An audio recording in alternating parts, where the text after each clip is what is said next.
M Q M کے رہنما مصطفیٰ کمال نے واضح کیا ہے کہ پی ٹی آئی کی جانب سے 15 اکتوبر کا احتجاج ملکی مفاد میں نہیں۔ پریس کانفرنس میں انہوں نے کہا کہ اسلام آباد میں شنگھائی کانفرنس اجلاس ہو رہا ہے، سرمایہ کاری کے لیے دوست ممالک سے وفود پاکستان آ رہے ہیں، لیکن ملک دشمن پاکستان میں استحکام نہیں چاہتے۔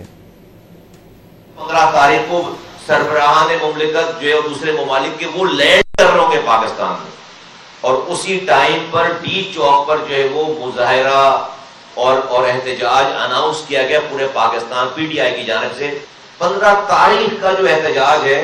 ہم ایم کیو ایم اس بات پر مجبور ہے کہ آج